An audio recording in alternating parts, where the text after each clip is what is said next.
Você já se pegou sorrindo por fora, enquanto seu coração gritava por liberdade? Deus não te criou para viver presa ao medo de desagradar. Vocês se sentam quietas quando querem se levantar, sorriem quando o certo seria dizer chega e se calam quando a verdade precisa ser dita. O que me entristece é ver que esse padrão não ficou só lá fora, ele entrou nas igrejas também. E dentro da igreja, muitas vezes, vocês ouviram que ser mulher piedosa é ser submissa no sentido errado, como se submissão fosse silêncio, passividade, anulação. Mas deixa eu te dizer, com toda a clareza, piedade não é passividade. Mansidão bíblica não é covardia, é força sob controle. Ser aceita, admirada ou querida por todos nunca foi o propósito. Obedecer a Deus, sim.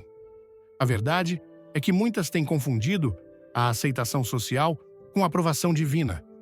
Medem sua espiritualidade pela quantidade de sim que conseguem dizer, mesmo quando esse sim está custando a paz, a saúde e até o chamado. Antes de começarmos, deixe um nos comentários se você quer liberdade em Cristo e inscreva-se para não perder o final surpreendente. E eu entendo, o medo de rejeição é real. A vontade de ser amada, compreendida, é legítima. Mas escute com atenção. Deus não te criou para ser pequena. Deus te criou para ser poderosa. Nele você não precisa se anular para ser aceita. Não precisa se diminuir para ser chamada de piedosa. Jesus não foi boazinho. Ele foi bom. E bondade bíblica não é conivência, é coragem. Bondade não é se submeter a abusos emocionais, chantagens espirituais ou manipulações. Bondade é andar na verdade, é saber amar sem se deixar dominar, é servir com sabedoria e limites. O que muitas chamam de bondade, Deus chama de medo. Medo de dizer o que precisa ser dito, medo de desagradar, medo de decepcionar. Mas você não foi chamada para viver com medo. A palavra diz, em 2 Timóteo 4, versículo 7, porque Deus não nos deu um espírito de covardia, mas de poder, de amor e de domínio próprio. Toda vez que você vive para agradar todo mundo, você silencia a voz de Deus em você, você se abandona, e isso vai matando, pouco a pouco, a mulher que Deus formou com tanto zelo. Essa bondade sem verdade tem feito muitas adoecerem. Por dentro, rouba energia, afunda relacionamentos, bloqueia propósitos e, o mais triste, tudo isso é feito em nome de Deus. Mas Deus nunca pediu isso de você. E talvez você esteja tão acostumada a esse padrão que nem percebe mais que está vivendo por sobrevivência, não por plenitude. Talvez você tenha acreditado que ser cristã significa nunca dizer não, nunca confrontar, nunca incomodar ninguém. Mas eu estou aqui como pastor para te lembrar. Deus não te chamou para ser boazinha. Deus te chamou para ser cheia do Espírito. Deus nunca te criou para viver em função da aprovação dos outros. E é aqui que a história começa a mudar. Porque agora vamos olhar para o que Deus realmente espera de uma mulher que anda com Ele com força, com fé e com propósito. Deus nunca te criou para viver em função da aprovação dos outros. Ele te criou para viver em obediência a Ele. Isso muda tudo.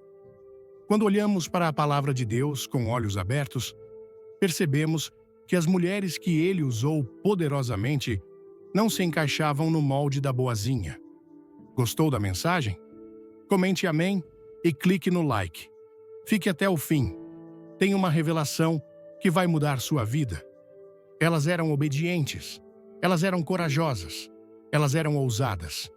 Veja Esther, uma jovem órfã, judia, escondida no palácio de um rei pagão.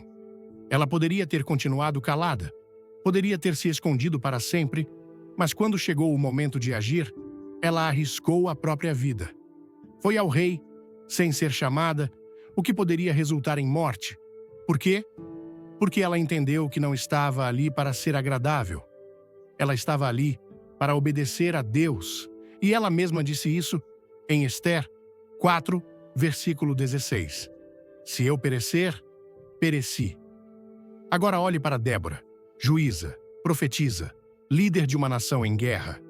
Débora não estava preocupada em parecer simpática. Ela não hesitou em confrontar homens que estavam fugindo da responsabilidade. Ela liderou. Ela ouviu a voz de Deus. Ela assumiu o lugar que o Senhor lhe deu, mesmo que aquele lugar incomodasse muitos. E então, temos Ruth, estrangeira, viúva, sem posses. Mas Ruth não ficou parada esperando aprovação. Ela foi estratégica, decidida, tomou atitudes ousadas que mudaram sua vida e a nossa história, pois é dela que viria a linhagem do próprio Cristo. Ester arriscou a vida. Débora liderou um exército. Ruth foi estratégica. Elas não estavam ali para agradar, e sim para obedecer. Minha irmã, escute isso com atenção. Deus nunca pediu que você fosse boazinha. Ele te chamou para ser forte nele, firme na fé, guiada pelo Espírito, enraizada na palavra. Isso significa que muitas vezes você vai ter que dizer não, mesmo que pareça duro. Vai precisar se posicionar, mesmo que cause desconforto. Vai precisar falar, mesmo quando esperam seu silêncio. Porque agradar pessoas e obedecer a Deus quase nunca andam juntos. A Bíblia é clara. Em Gálatas, versículo 10. Pois, procuro eu agora o favor dos homens ou o de Deus? Se ainda agradasse aos homens, não seria servo de Cristo. Essa é uma verdade que liberta. Deus te chamou para ser inteira, não pela metade, para viver com ousadia, não com medo, para falar com sabedoria, não para calar por insegurança. E aqui vai outra verdade pastoral. Ser uma mulher de fé não significa ser uma mulher sem opinião. Não significa ser subserviente. Não significa aceitar qualquer coisa em nome da paz. Significa ser guiada por Deus.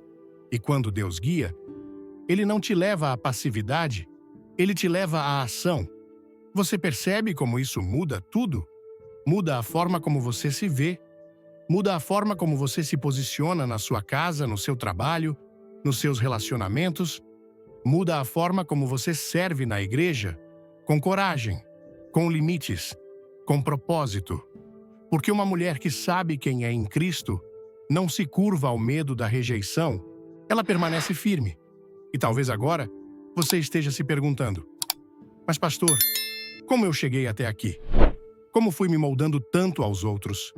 E eu te respondo: isso não é culpa sua.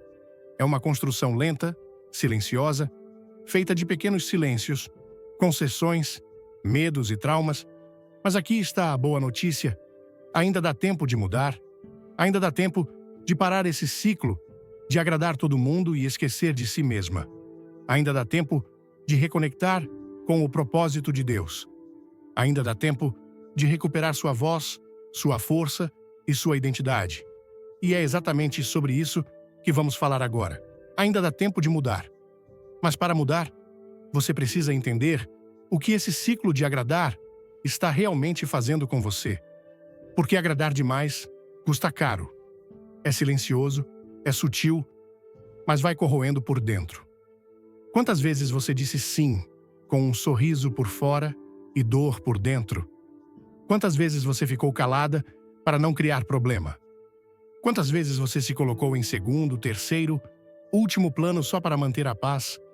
Talvez você ache que isso é amor, mas escute com carinho. Quer ouvir a verdade que liberta? Inscreva-se agora. Comente "Eu sou de Deus" e assista até o final para uma surpresa especial. Isso é esvaziamento. Agradar a todo mundo o tempo todo vai te matando por dentro, bem devagar. Você perde sua voz. Sua alegria se apaga, sua vontade desaparece e, com o tempo, você nem se reconhece mais. Você acorda e sente que está vivendo a vida dos outros, satisfazendo os desejos dos outros, atendendo expectativas que nem são suas, carregando pesos que Deus nunca colocou sobre seus ombros. É assim que muitas mulheres, com corações bondosos e cheios de fé, acabam se tornando prisioneiras emocionais, presas num sistema de agradar, ceder, sorrir, obedecer, até não aguentarem mais. E aqui está o perigo espiritual. Quando você vive para agradar pessoas, você para de ouvir a voz de Deus, porque você não pode seguir dois senhores. Jesus disse, em Mateus 6, versículo 24, ninguém pode servir a dois senhores, porque ou há de aborrecer-se de um e amar o outro, ou se devotará a um e desprezará o outro. Toda vez que você vive guiada pelo medo do que os outros vão pensar, você corre o risco de negligenciar o que Deus já falou com clareza. Você passa a viver de fora para dentro e não mais de dentro para fora. Sua fé vira performance, seu sim vira compulsão, sua bondade vira moeda de troca. E o mais triste, você acha que está fazendo o certo, mas por dentro está cansada, exausta, cheia de culpa, sem paz. Irmã, esse esgotamento não é o plano de Deus para a sua vida. Você foi chamada para andar em liberdade, não em cativeiro emocional. Paulo escreveu aos Gálatas, em Gálatas 5, versículo 1. Foi para a liberdade que Cristo nos libertou. Permanecei, pois, firmes e não vos submetais de novo a um jugo de escravidão. Agradar todo mundo é um jugo. E você não nasceu para isso. Você nasceu para cumprir um propósito eterno. E ele não depende da opinião de ninguém. Escute, dizer não com sabedoria pode ser mais santo do que dizer sim por medo. E se você está vivendo num padrão onde nunca pode discordar, confrontar, descansar ou escolher por si mesma, então esse padrão não vem de Deus. O Senhor te deu livre-arbítrio, discernimento, mente renovada e coração cheio do Espírito. Ele não quer que você seja refém da culpa. Ele quer que você viva em paz. E a paz verdadeira não é a ausência de conflito. É a presença de Deus guiando suas decisões, mesmo quando elas são difíceis. Talvez nesse momento você esteja lembrando de situações em que se anulou, de pessoas que você tem medo de decepcionar, de relações em que só você se doa, se adapta, se sacrifica. Talvez você esteja percebendo que perdeu o foco, que sua vida está girando em torno do que os outros esperam e não mais do que Deus te chamou para fazer. Mas ouça essa verdade pastoral com amor e firmeza. Você não precisa continuar vivendo assim. Você pode sair desse ciclo. Você pode começar a dizer não sem culpa e sim com consciência. Se esta palavra tocar seu coração, deixe um like e comente coragem. Não saia antes do final, tem algo incrível te esperando. Você pode colocar limites e ainda ser cheia do Espírito. Você pode ser firme e ainda ser amorosa. Porque a mulher cheia de Deus não vive pela expectativa dos outros, ela vive pela direção do céu. E sabe qual é o fruto disso? Liberdade, alegria, propósito. É claro que nem todos vão entender. Alguns vão dizer que você mudou, outros vão tentar manipular sua decisão, mas se for Deus quem está te movendo, você não deve nada a ninguém além da sua obediência a Ele. E mais, sua obediência vai abrir caminho para outras mulheres também se libertarem. Quando uma mulher se posiciona com coragem, ela inspira outras a fazerem o mesmo. Você pode ser essa mulher. E pela graça de Deus você vai ser. Mas talvez você esteja se perguntando: ok, pastor, eu quero mudar. Mas como? Onde começa essa transformação? Ela começa com um passo fundamental e muitas vezes esquecido: os limites. Porque até Jesus, o nosso exemplo perfeito, soube dizer não. Você sabia que o próprio Jesus dizia não? Simulation, o Salvador, o Príncipe da Paz, o Cordeiro de Deus, ele sabia estabelecer limites com clareza, amor e firmeza. Isso pode surpreender você, porque muitas vezes nos apresentam um Jesus manso, mas esquecem que ele também era firme. Nos mostram um Jesus acolhedor, mas ignoram que ele também virava mesas. Jesus Não vivia para agradar as multidões, ele vivia para obedecer ao Pai. E quando a vontade dos outros ia contra o propósito de Deus, Jesus não hesitava em dizer não. Lembre-se, ele disse não aos fariseus religiosos que tentavam controlá-lo. Ele disse não a multidões que queriam um rei político. Ele virou as mesas no templo, expulsou cambistas e declarou em Mateus 21, versículo 13: está escrito: a minha casa será chamada casa de oração, mas vós a transformais em covil de ladrões. Ele até deixou amigos esperando para orar sozinho. Em certas cidades, ele se retirava, mesmo quando havia mais gente para curar, ensinar e salvar. Por quê? Porque até o Filho de Deus sabia que não podia dizer sim a tudo se quisesse cumprir a missão que o Pai lhe deu. E se Jesus viveu com limites, quem somos nós para ignorá-los? Minha irmã, você não foi chamada para ser tudo para todos. Você foi chamada para ser obediente a Deus, mesmo que isso custe o conforto dos outros. Não é falta de amor dizer não. Às vezes, é justamente por amar que você precisa colocar limites, porque amor sem sabedoria vira permissividade, e permissividade destrói relacionamentos, corrói a identidade e desgasta a alma. E olha o que mais: a ausência de limites está ligada diretamente ao adoecimento da mulher cristã. Hoje, vemos números alarmantes de mulheres exaustas, ansiosas, deprimidas, vivendo com culpa constante por não conseguirem sustentar todos os papéis, expectativas e demandas. E muitas dessas mulheres são servas fiéis, envolvidas na igreja, cheias de fé, mas estão emocionalmente esgotadas. Vamos juntas nessa jornada? Comente "Quero mudar". Inscreva-se e fique até o fim para uma mensagem que Deus guardou para você. Por quê? Porque nunca aprenderam que é bíblico e espiritual dizer não. Nunca ouviram que descanso também é obediência, que silêncio também pode ser resposta, que afastar-se também pode ser direção de Deus. Você já pensou que o mesmo Jesus, que morreu por todos, também descansava? Que ele dormia no meio da tempestade enquanto todos ao redor estavam em pânico?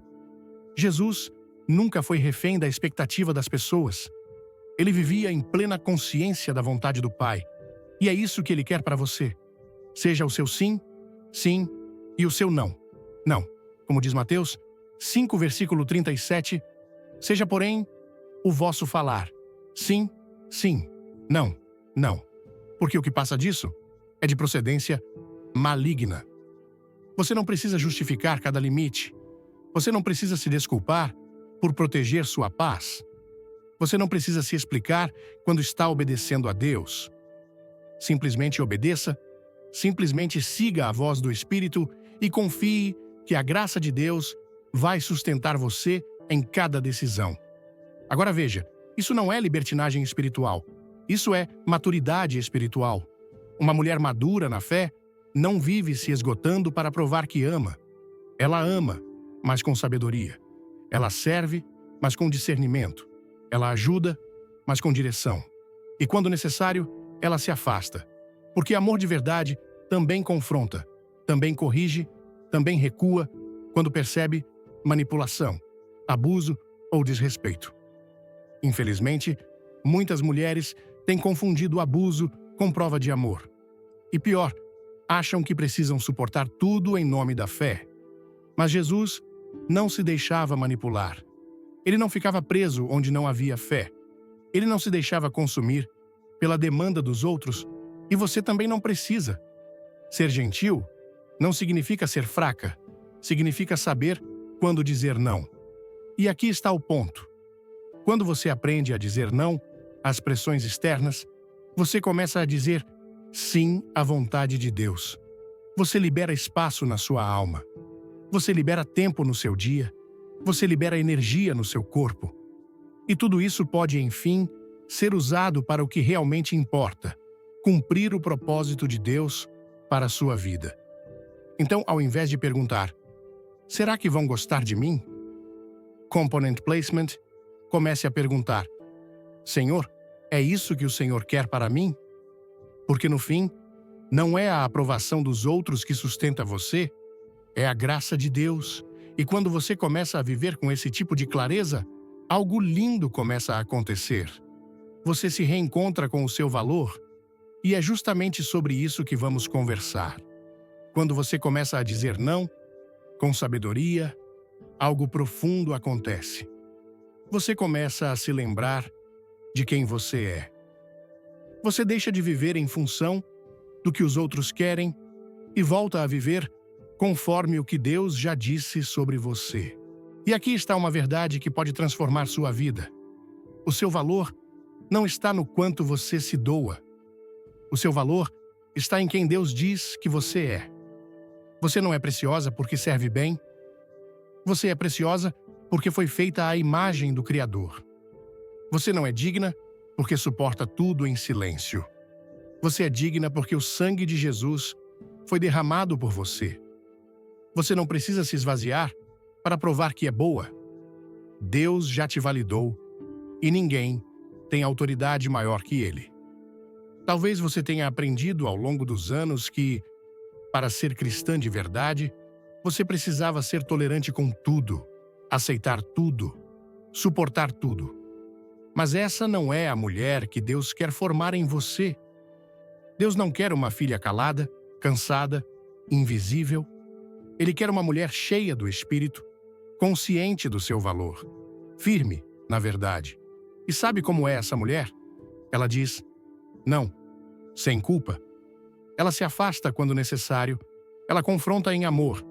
Ela não vive à base de desculpas. Ela vive à base da direção de Deus. Ela não precisa provar nada. Ela só precisa obedecer. Você já parou para pensar que Jesus morreu? Não para que você se tornasse boazinha, mas para que você se tornasse livre. Como diz João 8, verso 36, se, pois, o Filho vos libertar, verdadeiramente sereis livres.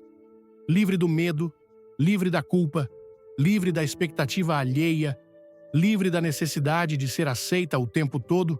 E essa liberdade só é possível quando você assume quem Deus te chamou para ser. Veja o que Provérbios 31, versos 25 e 26 dizem sobre a mulher virtuosa. Força e dignidade são os seus vestidos, e quanto ao dia de amanhã, não tem preocupações. Fala com sabedoria, e a instrução da bondade está na sua língua. Essa mulher não é uma sombra de si mesma. Ela é firme, ela é sábia, ela é segura. Ela sabe o que carrega e anda com postura. Você também pode ser essa mulher. Na verdade, Deus te chamou para ser exatamente isso, mas isso exige que você pare de pedir desculpas por ser quem é. Exige que você reconheça a voz de Deus acima da voz do medo. Exige que você confie mais na graça do que na aprovação, mais na direção do Espírito do que nos aplausos dos homens. Você não está aqui para ser aceita. Você está aqui para ser usada por Deus. E quando você começa a viver com essa consciência, você percebe que os lugares onde você era tolerada não merecem sua permanência. Você deixa de implorar por migalhas emocionais. Você deixa de viver em torno do que os outros pensam e começa a caminhar com os olhos no alto, com o coração em paz, com a alma firme, com o espírito forte. Porque a mulher que conhece o valor que tem não precisa gritar, ela sabe. E quem sabe, vive diferente. Talvez você tenha passado anos tentando agradar os outros, tentando provar que é boa, confiável, amável, suficiente. Mas hoje, Deus está te chamando para voltar à origem, para lembrar que antes de qualquer papel social, você é filha. E filha amada não precisa se humilhar para ser vista. Ela já é conhecida pelo Pai. Então, pare por um instante e respire fundo. Lembre-se, o seu valor foi selado na cruz. Nada pode mudar isso. E quando você vive a partir dessa identidade, sabe o que acontece? Você atrai respeito. Quando você para de viver para agradar os outros e começa a viver para agradar a Deus, tudo muda. E muda para melhor. A primeira coisa que acontece é leveza. Você começa a respirar com mais liberdade, a viver com mais intenção, a se levantar cada manhã sabendo quem você é, de quem você é e por que está aqui. Você começa a fazer escolhas não mais baseadas na pressão, no medo ou na culpa, mas na direção do Espírito Santo. Você começa a dizer sim, com convicção e não com paz. Você percebe que nem todo convite é missão, nem toda expectativa é sua responsabilidade, nem todo conflito precisa da sua paz como moeda de troca. Sabe o que mais? Você começa a atrair as pessoas certas quando você vive em verdade, quando não finge mais, quando para de se moldar a qualquer ambiente. As pessoas que permanecem são as que te amam de verdade. E as que se afastam, talvez nunca te enxergaram como Deus te enxerga. E tudo bem. Você não precisa se encaixar para ser amada. Você foi escolhida. E isso basta. Deus te chamou para uma vida centrada nele. Não no que dizem sobre você.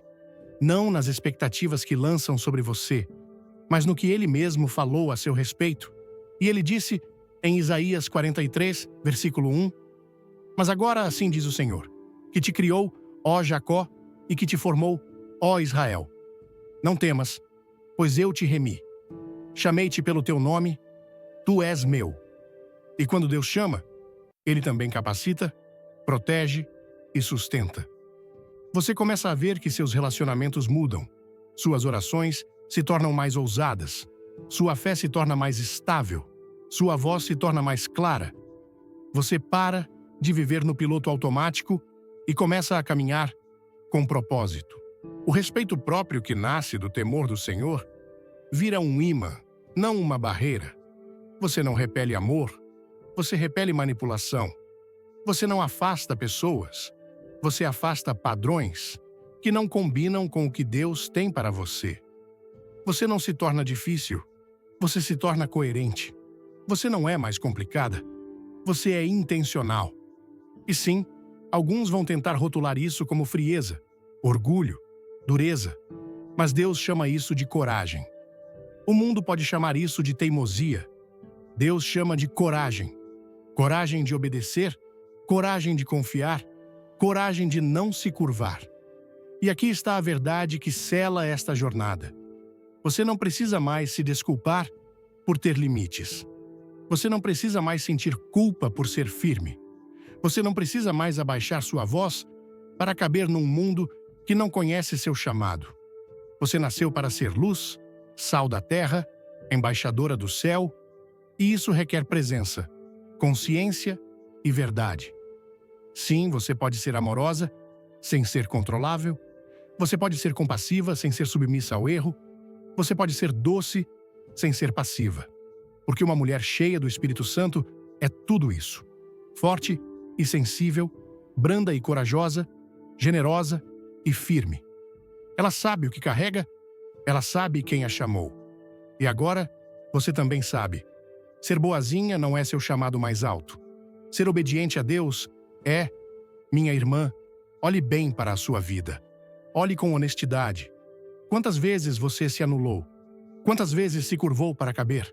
Quantas vezes engoliu o choro, sufocou a verdade e se trancou por dentro para manter a aparência de paz?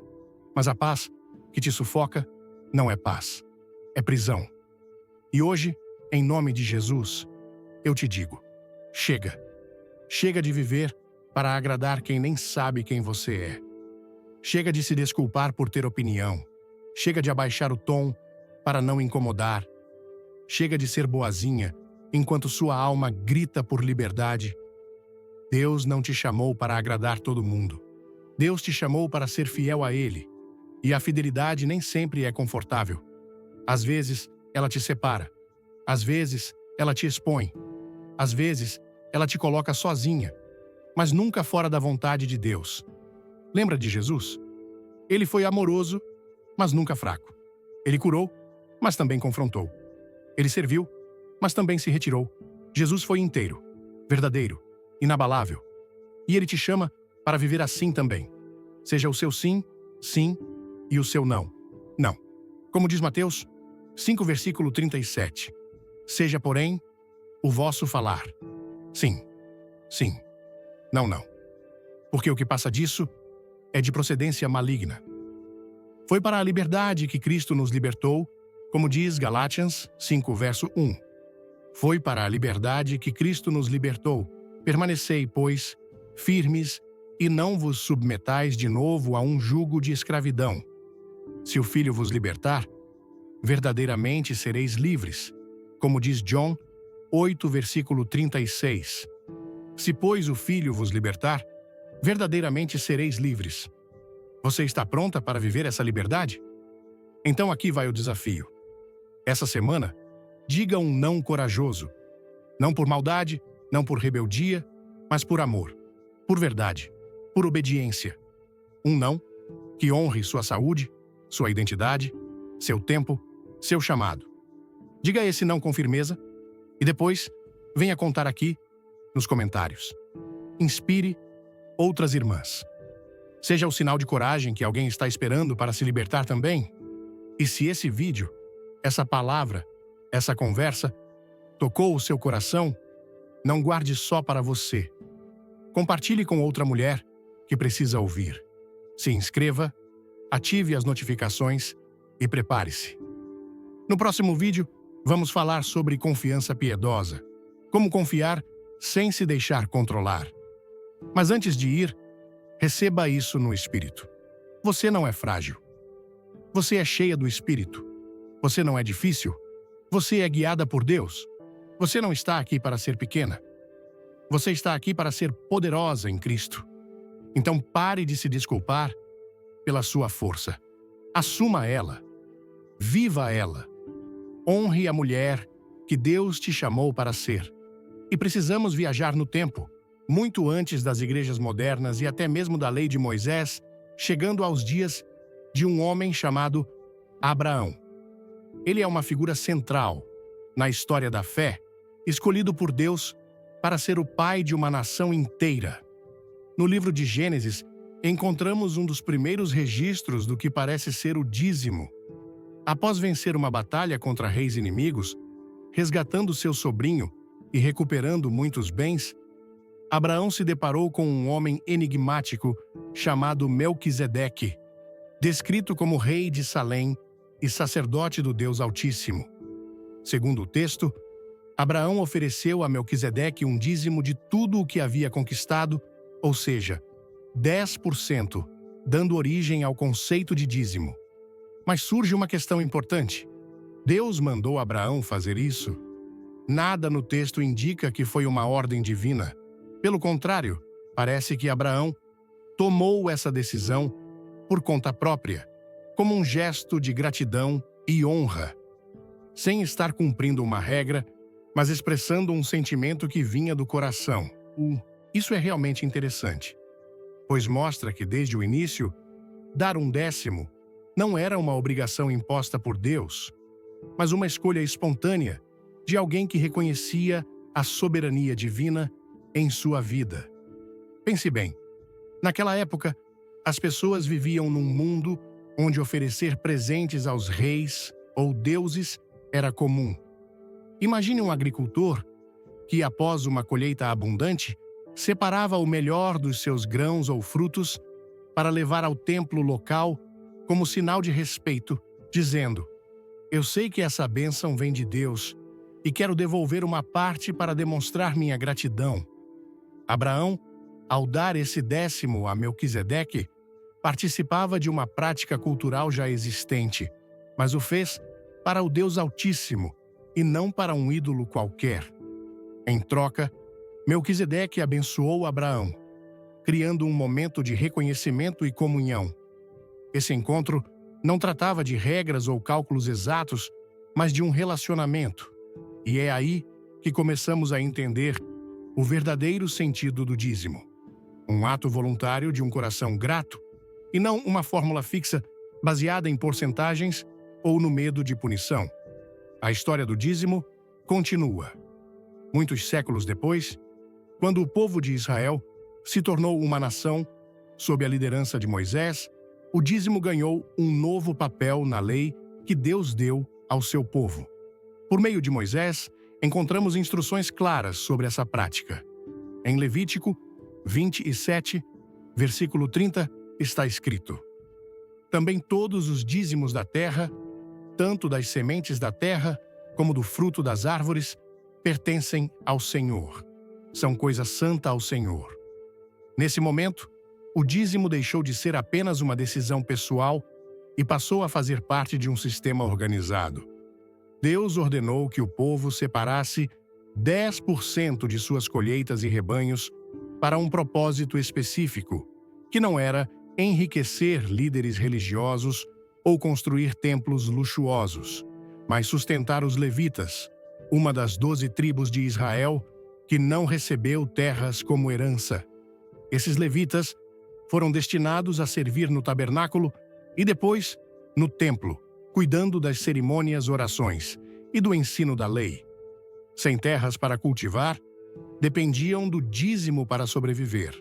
Além disso, em Deuteronômio 14, versículo 28 e 29, o texto revela que a cada 3 anos, uma parte do dízimo deveria ser destinada aos pobres, viúvas, órfãos e estrangeiros que viviam entre o povo. Ao fim de cada 3 anos, trarás todos os dízimos da tua novidade no mesmo ano e os recolherás dentro das tuas portas.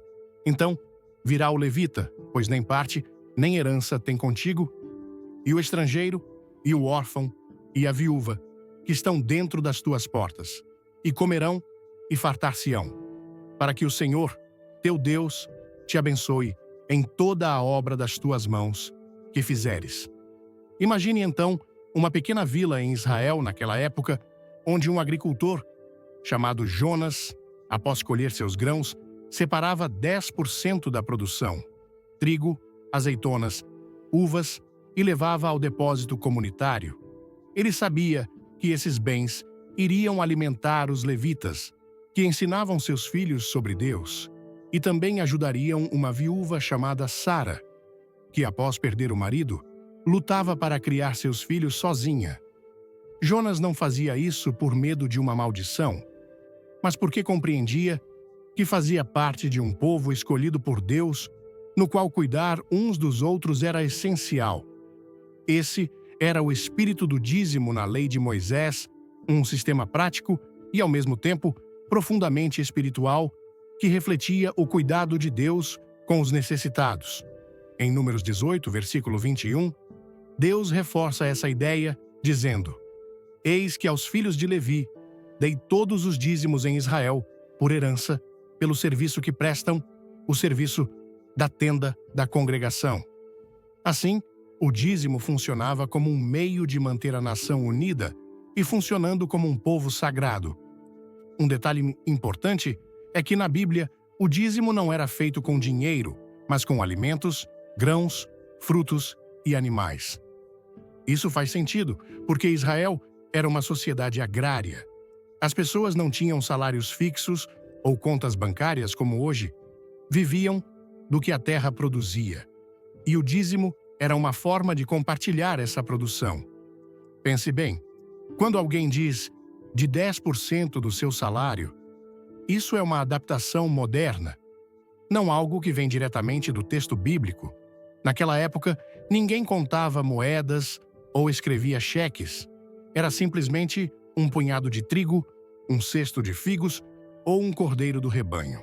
Esse ponto mostra como o dízimo estava intrinsecamente ligado à vida diária do povo, não sendo uma taxa fixa sobre uma renda mensal, mas uma oferta extraída do que Deus já havia proporcionado através da terra. Em Deuteronômio 26, versos 12 e 13, o povo era instruído a declarar que separou o dízimo para os levitas, estrangeiros, órfãos e viúvas, obedecendo aos mandamentos de Deus. Quando acabares de separar todos os dízimos da tua colheita no ano terceiro, que é o ano dos dízimos, dá-los-ás ao levita, ao estrangeiro, ao órfão e à viúva, para que comam dentro das tuas portas e se fartem. E dirás perante o Senhor, teu Deus: Tirei da minha casa o que é consagrado e dei-o ao levita, ao estrangeiro, ao órfão e à viúva, conforme todos os teus mandamentos que me ordenaste. Não transgredi nenhum dos teus mandamentos, nem me esqueci deles. Um ato de obediência, mas também de generosidade coletiva. Agora, vamos avançar e pensar sobre o significado disso tudo. No Antigo Testamento, o dízimo tinha uma função clara: sustentar o culto a Deus e cuidar dos mais vulneráveis. E também carregava um simbolismo profundo. Ao oferecer o dízimo, o povo reconhecia que tudo vinha de Deus. Em Salmos 24, verso 1, lemos: Do Senhor é a terra e a sua plenitude, o mundo e aqueles que nele habitam. Separar uma parte do que se produzia era uma maneira de dizer: nada disso é realmente meu. Sou apenas um administrador do que Deus me confiou. Esse princípio de mordomia, de cuidar do que recebemos, está no centro do dízimo original. Não se tratava de comprar bênçãos ou evitar punições, mas de viver em harmonia com um Deus que provê e chama seu povo a demonstrar essa providência uns com os outros. Em Provérbios 3, versículo 9, a ideia é: honra ao Senhor com os teus bens e com as primícias de toda a tua renda, sempre enfatizando a atitude de gratidão e não uma fórmula mágica para a riqueza. Com o passar do tempo, porém, as coisas começaram a mudar. O que era uma prática de fé e cuidado mútuo foi se distorcendo à medida que a história avançava, especialmente após o exílio de Israel e com a influência de outras culturas. O dízimo passou a ser visto de maneira diferente. Alguns líderes religiosos começaram a usá-lo como uma ferramenta de poder, cobrando-o rigorosamente e esquecendo seu propósito original. Esse processo foi gradual, plantando as sementes das controvérsias que conhecemos hoje. Imagine um sacerdote em Jerusalém, anos depois de Moisés, exigindo o dízimo de um agricultor humilde, não para ajudar os levitas ou as viúvas, mas para manter um estilo de vida confortável. Embora esse tipo de abuso não fosse a regra, começou a aparecer e lançou uma sombra sobre o que o dízimo deveria representar. O ato de dar, que nasceu como uma expressão de gratidão e união, passou a carregar, em alguns casos, o peso da obrigação e até mesmo da manipulação. O que isso nos ensina hoje? Em sua essência, o dízimo sempre foi sobre reconhecer que Deus é dono de tudo e cuidar da comunidade que ele formou.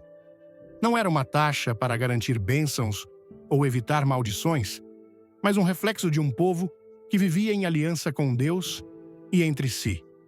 Contudo, essa ideia pura acabou se transformando com o tempo. O que começou com Abraão, num simples gesto de gratidão, e foi organizado na lei de Moisés como uma provisão prática, ganhou novos significados, alguns alinhados ao coração de Deus, outros menos.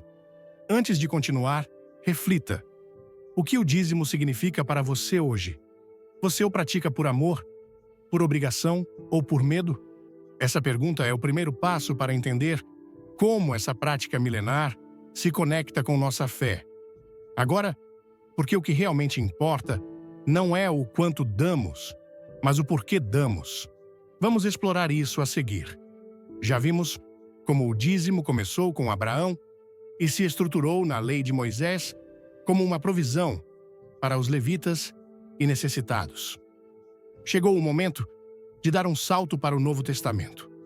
Deixamos para trás o deserto de Sinai, os campos de trigo de Israel e os altares de pedra, e entramos no mundo do Novo Testamento, onde tudo muda. Jesus chega trazendo uma nova forma de entender a relação entre Deus e seu povo. Muitos cristãos hoje se perguntam: o dízimo ainda é válido para nós? Será que os 10% que foram separados na antiga aliança continuam sendo uma regra para os que seguem Cristo? Ou será que algo maior, algo mais livre, tomou o seu lugar? Primeiro, vamos olhar para Jesus. Ele nasceu numa época em que a lei mosaica ainda governava a vida dos judeus. Os fariseus, que eram os líderes religiosos daquela época, eram especialistas em seguir cada detalhe da lei, inclusive o dízimo. Eles separavam até mesmo as menores porções, como ervas, menta, endro e cominho, para demonstrar sua obediência. Mas Jesus tinha algo a dizer sobre isso. Em Mateus 23, versículo 23, ele confronta os fariseus, dizendo: Ai de vós, escribas e fariseus, hipócritas, pois que dais o dízimo da hortelã, do endro e do cominho, e desprezais o mais importante da lei, a justiça, a misericórdia e a fé. Convém fazer estas coisas e não omitir aquelas. Jesus não afirma que o dízimo em si era errado. Ele reconhece que os fariseus o praticavam, mas o problema estava em seus corações. Para eles, dar 10% se transformou numa demonstração de santidade, uma forma de aparentar justiça externamente, enquanto internamente estavam repletos de orgulho e indiferença. Jesus aponta para algo mais fundamental: a justiça que reflete o caráter de Deus, a misericórdia que acolhe os quebrados e a fidelidade que mantém uma relação verdadeira com o Pai. Para ele, o dízimo não era o ponto final, mas apenas o começo, que precisava ser complementado com amor genuíno. Imagine um fariseu chamado Elias, que todos os sábados contava suas ervas com precisão, separando exatamente 1/10 para o templo. Ele fazia isso com orgulho, demonstrando sua fidelidade na sinagoga. Mas no mesmo dia, ao passar por um mendigo, sequer parava para ajudar. Elias cumpria a lei, mas seu coração estava fechado. Jesus viu isso e disse: Não basta dar apenas o que a lei exige. Você precisa viver de acordo com o que ela ensina. Em Lucas 11, versículo 42, ele repete essa ideia, criticando os líderes que se focavam no dízimo e esqueciam do amor por Deus. Mas ai de vós, fariseus, que dais o dízimo da hortelã, da arruda e de toda a hortaliça, e desprezais a justiça e o amor de Deus. Estas coisas, porém, devíeis fazer sem deixar de cumprir aquelas. O ensinamento de Jesus é revolucionário. Dar não é seguir uma fórmula, mas transformar toda a vida em uma oferta. Ele não aboliu o dízimo diretamente, pois ainda se dirigia a um povo que vivia sob a lei, mas semeou a ideia de que o coração importa mais do que o percentual. Essa semente floresceu de verdade após a cruz, quando Jesus morreu e ressuscitou, mudando tudo. A antiga aliança, com todas as suas regras detalhadas, deu lugar a uma nova, escrita não em tábuas de pedra, mas nos corações daqueles que creem. No livro de Hebreus 8, versículo 13, lemos: Chamando nova a esta aliança, declarou antiquada a primeira. Ora, o que se torna antiquado e envelhece, perto está de desaparecer. Se a lei, inclusive o sistema levítico que sustentava o dízimo, foi cumprida em Cristo, o que nos resta? Para responder a essa pergunta, olhemos para os primeiros cristãos. Em Atos 4 versos 32 a 35, encontramos uma descrição marcante. Da multidão dos que creram, era o coração e a alma. Ninguém dizia que coisa alguma do que possuía era sua própria, mas tudo lhes era comum. E com grande poder, os apóstolos davam testemunho da ressurreição do Senhor Jesus, e em todos eles havia abundante graça. Não havia, pois, entre eles necessitado algum, pois todos os que possuíam terras ou casas, vendendo-as, traziam o preço do que fora vendido e o depositavam aos pés dos apóstolos, e distribuía-se a cada um segundo a sua necessidade. Note que não há menção a dízimo. Ninguém calculava 10% ou levava grãos ao templo. Em vez disso, havia uma generosidade radical, um ato espontâneo movido pelo amor e pela unidade proporcionados pelo Espírito Santo. Pense numa jovem chamada Lídia, uma das primeiras convertidas na Europa, mencionada em Acts 16, versículo 15. E depois de ser batizada, ela e a sua casa nos pediu, dizendo: Se me julgais fiel ao Senhor, entrai em minha casa e ficai ali. E nos constrangeu a isso. Lídia não se preocupou em perguntar quanto precisava dar para ser aceita por Deus. Ela ofereceu o que tinha, seu lar, seus recursos, porque via a igreja como sua família. Esse era o espírito da igreja primitiva, um dar que fluía da alegria de pertencer a Cristo e não de uma lista de obrigações. Em Atos 4, versículo 32, lemos que os crentes eram de um só coração e alma, não considerando suas posses como exclusivas, mas as compartilhando, de modo que não havia necessitados entre eles. Esse tipo de doação supera o conceito do dízimo na lei antiga, que era total, livre e movido por fé. O apóstolo Paulo, o maior missionário do Novo Testamento, nos dá uma visão clara em 2 Coríntios 9, versos 6 e 7, dizendo: E digo isto, aquele que semeia pouco, pouco também ceifará. E aquele que semeia em abundância, também ceifará. Cada um contribua segundo propôs no seu coração, não com tristeza ou por necessidade, porque Deus ama ao que dá com alegria. Essa é a essência. No Novo Testamento, dar é uma questão de coração e não de regras fixas. Paulo não menciona o dízimo, mas fala sobre semear de forma viva, como se plantássemos algo com a esperança de ver crescer, insistindo: façam isso com alegria, não por pressão. Imagine um agricultor chamado Mateus, que vive em Corinto. Ao ouvir a carta de Paulo na igreja, ele decide ajudar um irmão que perdeu tudo em um incêndio. Mateus não usa uma calculadora para ver se já separou 10%.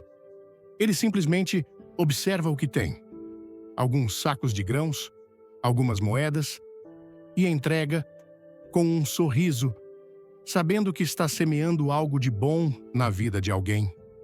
Para Paulo, o importante não era o quanto, mas o motivo por trás do gesto. Essa ideia de doar com alegria reaparece em Filipenses 4, versículo 18, quando Paulo agradece aos filipenses por ajudarem nas suas necessidades, não por obrigação, mas porque o fizeram de coração. Mas tenho tudo, e de tudo tenho em abundância. Estou plenamente suprido, tendo recebido de Epafrodito o que me foi enviado por vós, como aroma suave, sacrifício aceitável, aprazível a Deus. Ele chama essa oferta de aroma suave, um sacrifício aceitável e agradável a Deus, mostrando que o ato de dar não segue um manual, mas é uma expressão de parceria no Evangelho. Em Gálatas 5, versículo 1, Paulo lembra: Foi para a liberdade que Cristo nos libertou. Permanecei, pois, firmes, e não vos submetais de novo a um jugo de escravidão. Se o dízimo fazia parte de uma lei opressora, Cristo nos libertou para algo melhor, uma generosidade que brota da graça e não da culpa. Isso, entretanto, não quer dizer que dar se tornou opcional. Pelo contrário, tornou-se mais profundo, porque passou a ser pessoal, intencional e cheio de vida. Mas o que dizer daquele versículo usado para defender o dízimo hoje? Em Malaquí 3, versículo 10, Deus diz: Trazei todos os dízimos à casa do tesouro, para que haja mantimento na minha casa, e depois fazei prova de mim nisto, diz o Senhor dos Exércitos, se eu não vos abrir as janelas dos céus e não derramar sobre vós uma bênção tal, que dela vos advenha a maior abastança. Parece simples, não é? Dê o dízimo e receba bênçãos. Mas é importante olhar o contexto. Essas palavras foram dirigidas a Israel, um povo sob a lei que havia negligenciado o templo e os pobres. Deus o chamava de volta à aliança, não estabelecendo uma fórmula universal. Em Hebreus 7, versos 12 e 18, é explicado que, com a mudança do sacerdócio levítico para o de Cristo, o sistema que sustentava o dízimo também perdeu sua função original. Pois, mudando-se o sacerdócio, necessariamente se faz também mudança da lei, porque o mandamento anterior é abrogado por causa da sua fraqueza e inutilidade. Jesus, nosso sumo sacerdote, não precisa de grãos ou moedas, ele quer nossas vidas. O que isso significa para nós no Novo Testamento? O dízimo não é uma regra imutável. Jesus demonstrou que dar vai muito além de percentuais. É uma questão de justiça, misericórdia e fidelidade. A igreja primitiva provou que a generosidade pode ser completa, sem listas de obrigações. E Paulo nos ensinou que o segredo está em ter um coração alegre ao doar. Pense em Ana, uma viúva que hoje faz um bolo para ajudar uma família em dificuldade. Ela não calcula 10% da farinha. Ela oferece o que pode com amor. Esse é o espírito da nova aliança. A liberdade para sermos generosos, pois Cristo se entregou por nós. Mas se o dízimo não é mais uma lei fixa, por que tantas igrejas ainda o exigem? Será que estamos presos a um passado que já foi superado?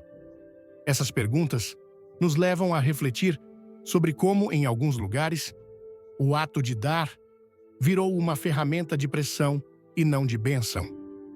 Chegamos a um ponto crucial desta conversa.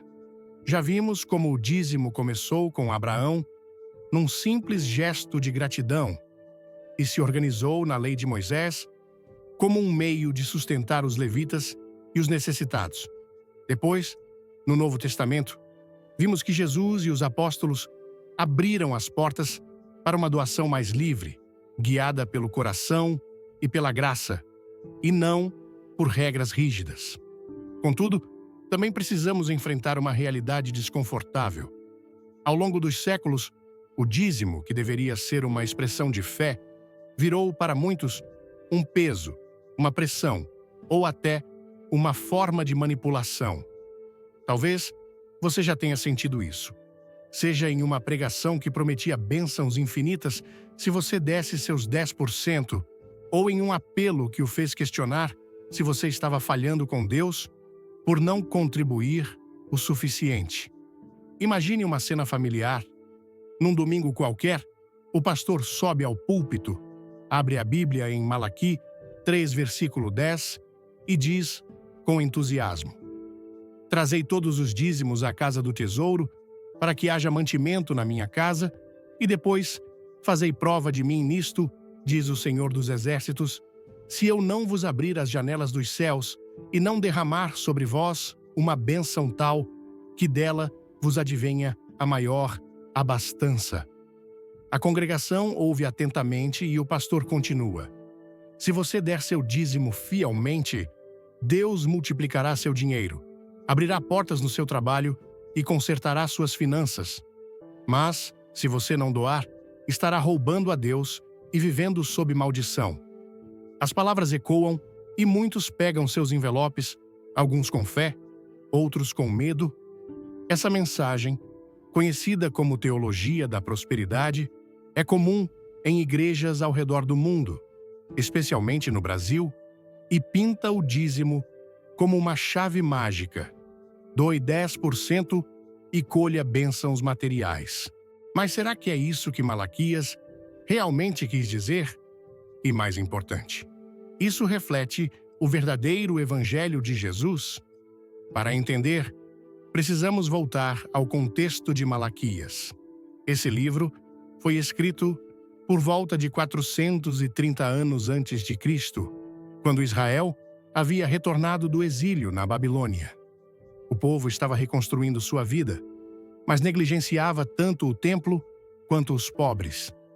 Os sacerdotes estavam corrompidos e a nação vivia em desobediência. Deus, por meio do profeta, os chamava ao arrependimento, e o dízimo se encaixava nesse chamado. Pois trazer os dízimos ao templo garantiria sustento para os levitas e renovaria a aliança com o povo. A promessa de abrir as janelas dos céus visava restaurar a terra e a nação, e não enriquecer indivíduos. Era um chamado coletivo, não um contrato pessoal de prosperidade. Hoje, esse versículo é muitas vezes tirado do contexto original e usado para provocar reações emocionais. Imagine um agricultor chamado Pedro, que ouvia Malaquias na época. Ele levava seus grãos ao templo, não para ficar rico, mas para ver sua comunidade prosperar sob a bênção de Deus. O foco era a fidelidade de Israel e não o saldo bancário de Pedro. Em contraste, Jesus, em Mateus 6, versos 31 a 33, ensina: "Não andeis, pois, ansiosos, dizendo: que comeremos? Ou que beberemos? Ou com que nos vestiremos? Porque os gentios é que procuram todas estas coisas, pois vosso Pai Celestial sabe que necessitais de todas elas. Buscai, pois, em primeiro lugar, o seu reino e a sua justiça, e todas estas coisas vos serão acrescentadas."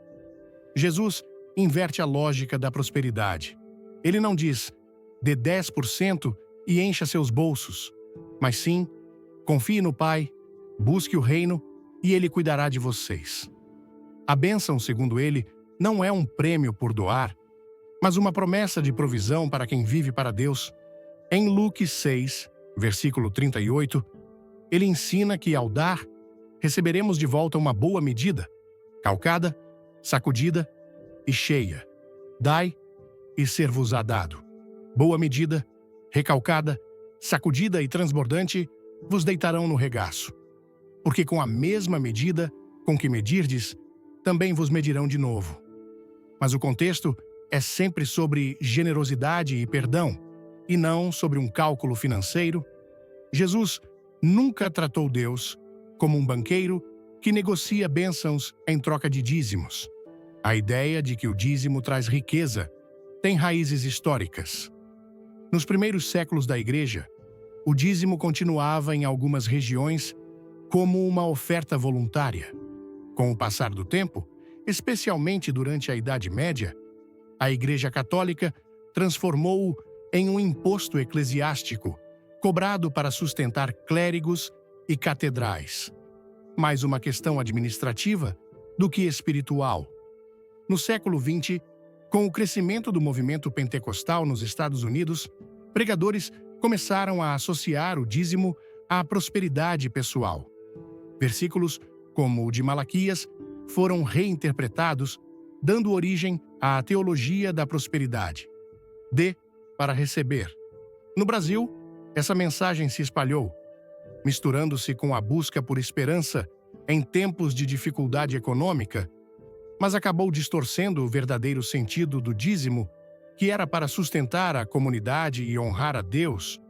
Passou a ser visto como uma aposta, onde se prometia um retorno extraordinário em troca dos 10%. Imagine uma mulher chamada Mariana, que trabalha como faxineira e ganha pouco. Ela ouve na igreja que, se doar o dízimo, Deus abrirá as janelas dos céus. Com fé, ela separa 10% do salário, mas mesmo assim, as contas continuam apertadas. O pastor diz que ela precisa semear mais ou ter mais fé. E Mariana começa a se sentir culpada, como se estivesse falhando com Deus. Esse é o lado negativo da prosperidade. Quando as bênçãos não aparecem, a culpa recai sobre quem deu, e não sobre quem fez as promessas. Em 1 Timóteo 6, versículo 10, Paulo alerta: porque o amor do dinheiro é a raiz de todos os males, e alguns, nessa cobiça, se desviaram da fé e a si mesmos se atormentaram com muitas dores. Ao focar na riqueza como meta, a teologia da prosperidade inverte o evangelho. Jesus, em Marcos 10, versículo 25, disse: é mais fácil passar um camelo pelo fundo de uma agulha do que entrar um rico no reino de Deus, mostrando que ele não via o dinheiro como sinal de bênção, mas como um perigo para a alma. Esse uso moderno do dízimo cria um ciclo emocional. Pregadores sabem que promessas de prosperidade atraem multidões, contando histórias de milagres financeiros. Fulano deu o dízimo e comprou uma casa, mas raramente mencionam aqueles que doaram e continuaram na mesma situação. Isso não é fé, é marketing. Em Mateus 7, versículo 15, Jesus adverte: Acautelai-vos dos falsos profetas, que se vos apresentam disfarçados em ovelhas, mas por dentro são lobos devoradores. Não estou dizendo que todos os pastores que falam de dízimos são maus, mas quando o foco se desloca de Deus para o dinheiro, algo está errado.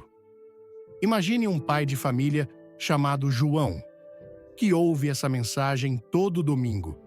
Ele quer o melhor para seus filhos e, mesmo precisando cortar despesas essenciais, dá o dízimo. Quando nada muda, ele se sente traído, mas o medo de desagradar a Deus o mantém preso. Esse é o poder da manipulação. Usar a palavra para gerar culpa em vez de promover liberdade. O que a Bíblia diz sobre usar a fé para pressionar? Em 2 Pedro 2, versículo 3, lemos: E por avareza farão de vós negócio com palavras fingidas, para os quais a condenação não tarda e a sua destruição não dorme. Pedro fala de líderes que distorcem a verdade por lucro, algo que já acontecia na época dos apóstolos, quando alguns viam a fé como um negócio.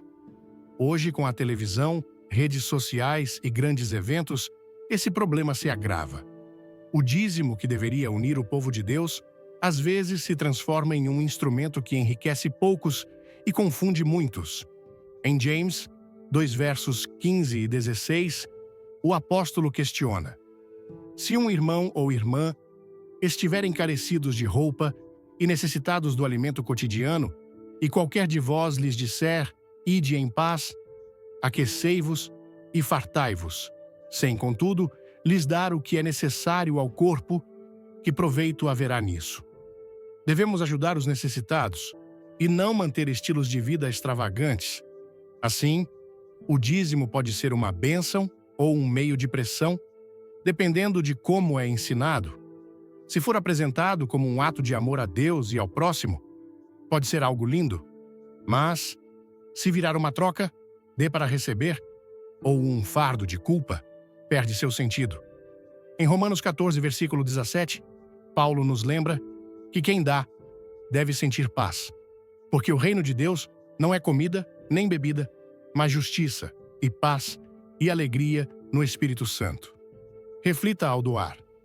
Você sente alegria ou peso? Se for o segundo, talvez seja a hora de questionar o que lhe foi ensinado.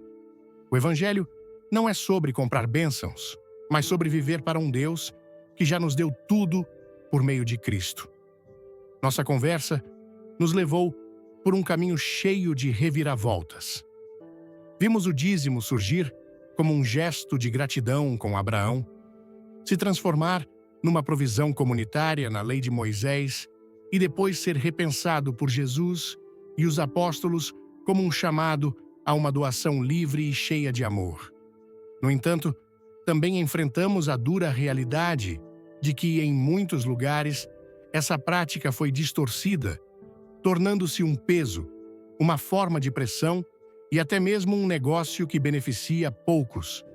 Agora, é hora de olhar para o futuro.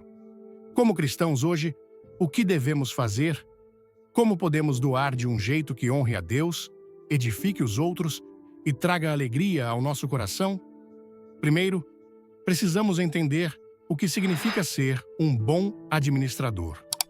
Segundo a Bíblia, tudo começa com uma verdade simples, mas profunda, expressa em Salmos 50, versos 10 a 12. Pois meu é todo animal da floresta, e o gado sobre milhares de colinas. Conheço todas as aves dos montes, e tudo o que se move no campo me pertence. Se eu tivesse fome, não to diria, pois meu é o mundo e a sua plenitude. Deus é dono de tudo. O ar que respiramos, a comida que comemos, até mesmo o dinheiro que temos. E nada é realmente nosso. Somos apenas responsáveis pelo que Ele nos confiou. Isso muda completamente nossa perspectiva. Se enxergarmos nosso salário, nossa casa, nosso tempo como empréstimos de Deus, não os agarramos com egoísmo, mas perguntamos: como posso usar isso para fazer o bem? Em Mateus 25, versículos 14 a 30, Jesus conta a parábola dos talentos, onde um senhor entrega bens aos seus servos e espera que eles os multipliquem. O servo que enterra seu talento é repreendido, enquanto os que fazem rendimentos são elogiados. Ser um administrador não é apenas guardar, mas investir no reino de Deus. Imagine uma dona de casa chamada Clara, que mora numa cidade pequena. Ela não tem muito, mas entende que seus recursos, seja um valor pequeno ou algumas horas do dia, pertencem a Deus. Certo dia, ela vê sua vizinha, Dona Rosa, chorando porque não tem leite para os filhos. Clara pega o pouco que tem em casa e leva com um sorriso e uma oração. Ela não se preocupa com percentuais, enxerga a necessidade e age. Isso é o verdadeiro significado de mordomia. Usar o que Deus nos dá para abençoar e não para acumular. Em 1 Crônicas 29, versículo 14, Davi ora: Mas quem sou eu e quem é o meu povo para que possamos oferecer voluntariamente estas coisas? Porque tudo vem de ti e das tuas mãos tu damos. Dar assim é devolver a Deus o que já é dele com gratidão e intenção. Não uma perda, mas uma parceria com o Criador. Mas como aplicar isso hoje? A Bíblia nos oferece orientações claras.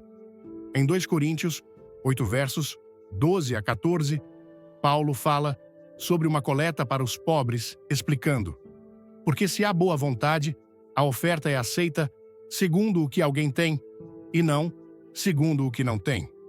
Pois não é para que os outros tenham alívio e vós opressão, mas para que haja igualdade, suprindo no presente a vossa abundância a falta deles, para que também a abundância deles supra a vossa falta, para que haja igualdade. O objetivo não é que alguns sejam aliviados enquanto outros ficam sobrecarregados, mas que haja equilíbrio. A mensagem é: doe conforme puder, com disposição, pensando no bem comum. Não se trata de esvaziar sua conta bancária ou se endividar, mas de compartilhar de maneira equilibrada. Imagine um jovem chamado Lucas que trabalha como motoboy. Mesmo ganhando pouco, ele decide separar uma parte do salário para ajudar num projeto da igreja que ensina crianças carentes. Ele não doa tudo, mas o que pode, sempre com um sorriso, e também dedica seu tempo, levando os filhos de um amigo para passear. Lucas entendeu que generosidade não se resume a dinheiro, mas a compartilhar a vida. Em Hebreus 13, versículo 16, somos lembrados: Não vos esqueçais de fazer o bem e de repartir com outros, porque com tais sacrifícios Deus se agrada. Fazer o bem pode significar ouvir um amigo em dificuldade, preparar uma refeição para uma família doente ou ensinar algo que você sabe.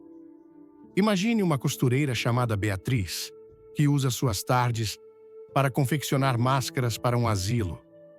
Ela pode não ter muito dinheiro, mas tem habilidade e um coração generoso, e isso já é o bastante. Em Gálatas 6, versículo 9, Paulo nos incentiva: E não nos cansemos de fazer o bem, pois no tempo próprio colheremos, se não desfalecermos. E enquanto tivermos oportunidade, devemos ajudar a todos, especialmente os da família da fé. Doar deve ser feito com alegria, não com peso. Em 2 Coríntios 9, versículo 7, Paulo diz: Cada um contribua segundo propôs no seu coração, não com tristeza ou por necessidade, porque Deus ama ao que dá com alegria. O prazer de doar é o que torna esse ato especial. Se você se sente amargurado ao dar, perdeu o objetivo. Imagine uma avó chamada Dona Maria, que adora fazer bolos. Quando sua neta faz aniversário, ela passa horas na cozinha feliz, pois sabe que o bolo vai alegrar a festa. Ela não reclama do trabalho, celebra o momento. Doar para Deus e para os outros deve ter o sabor de um presente, e não de uma cobrança. Em Êxodo 35, versículo 5, quando Moisés pedia ofertas para o tabernáculo, ele dizia: todo aquele cujo coração o mover, traga uma oferta ao Senhor. O povo deu tanto que Moisés precisou pedir para que parassem. Isso mostra que doar deve ser feito com entusiasmo e não por relutância. Mas e se você já se sentiu pressionado a doar por medo?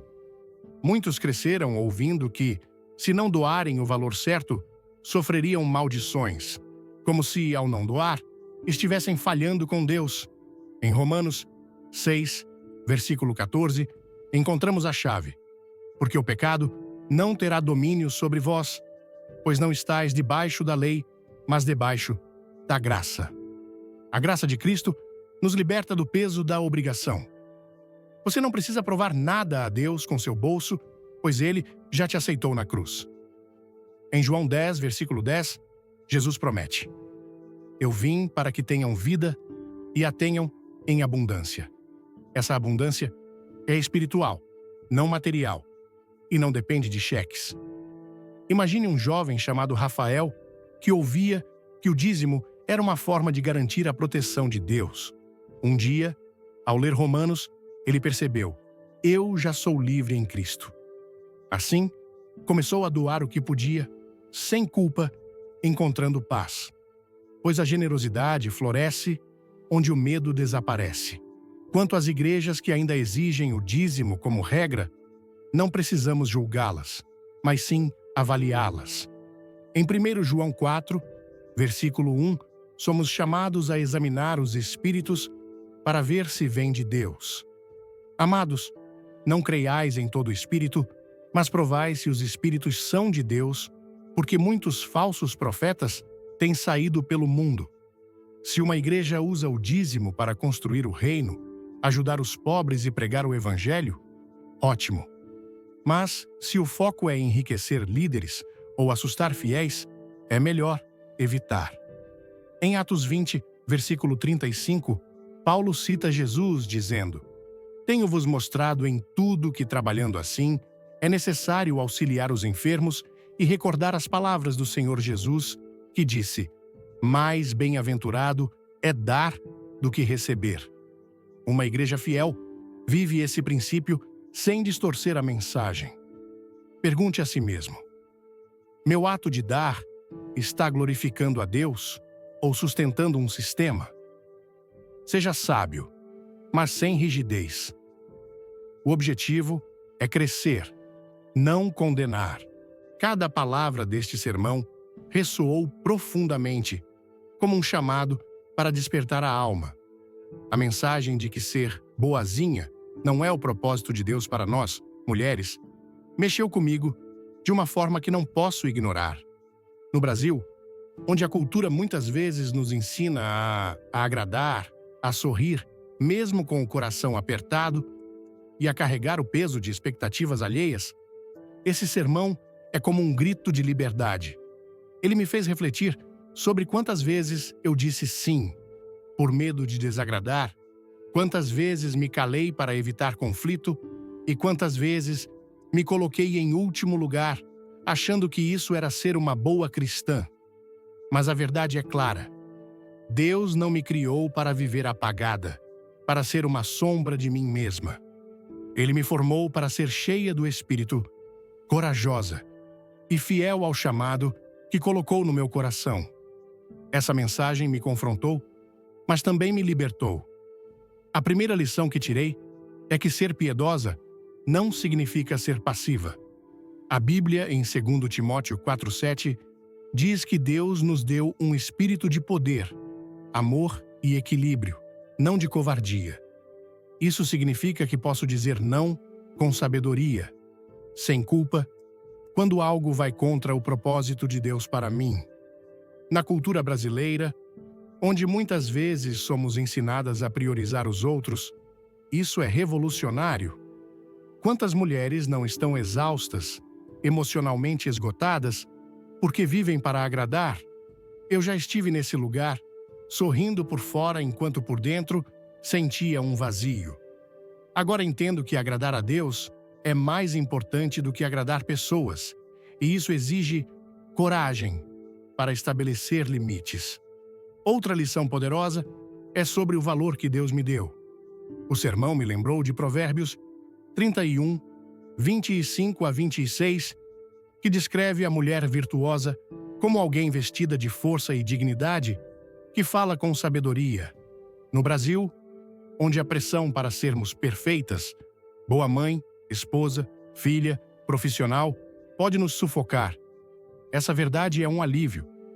Meu valor não está no quanto eu me sacrifico ou no quanto os outros me aprovam, mas em quem Deus diz que sou. Uma filha amada, redimida por Cristo. Isso muda tudo. Não preciso me curvar à manipulação ou à culpa. Posso caminhar com a cabeça erguida, sabendo que o sangue de Jesus já me validou. O sermão também destacou exemplos bíblicos como Esther, Débora e Ruth, mulheres que não se encaixavam no molde de boazinhas. Esther arriscou a vida para salvar seu povo. Débora liderou uma nação com ousadia e Ruth tomou decisões estratégicas que mudaram sua história. Elas me inspiram a viver com propósito, a ouvir a voz de Deus acima das vozes do mundo. No contexto brasileiro, onde muitas vezes somos incentivadas a nos adaptar, essas mulheres nos mostram que obedecer a Deus pode nos levar a lugares desconfortáveis, mas é exatamente aí que encontramos plenitude. Aprendi que ser fiel a Deus às vezes significa dizer não a relações tóxicas, a demandas injustas ou até a tradições que nos prendem. Uma lição prática que aplicarei na minha vida é a importância dos limites. O sermão mencionou até Jesus, que sabia dizer não para cumprir a vontade do Pai. No Brasil, onde a hospitalidade e a generosidade são tão valorizadas, às vezes esquecemos que limites também são bíblicos. Dizer não a um compromisso que me esgota não é egoísmo, é mordomia do tempo e da energia que Deus me deu. Começarei a perguntar: isso é o que Deus quer para mim? Antes de aceitar qualquer coisa. Isso me dará liberdade para focar no que realmente importa: minha saúde espiritual, minha família, meu chamado. Por fim, aprendi que viver para Deus traz leveza. Gálatas 5:1 diz que Cristo nos libertou para vivermos em liberdade, não em julgos de escravidão. No Brasil, onde muitas mulheres carregam culpas por não atenderem a todas as expectativas, essa verdade é transformadora. Quero viver com alegria, não com peso. Quero doar meu tempo, meus dons e meu amor, com um coração grato, não por obrigação. Essa mensagem me desafia a ser intencional, a escolher minhas batalhas, a confrontar com amor e a descansar na graça de Deus. Minha irmã, se essa palavra tocou seu coração, não guarde só para você. Clique no botão de like agora, compartilhe esse vídeo com outra mulher que precisa ouvir essa verdade libertadora, inscreva-se no canal e ative o sininho para não perder nenhuma mensagem. Nos comentários, escreva "Quero viver livre" e conte como você vai dizer um não corajoso essa semana. Fique até o final, porque tem uma surpresa que Deus preparou para transformar sua jornada. Vamos juntas ser mulheres fortes, guiadas pelo Espírito e não mais boazinhas.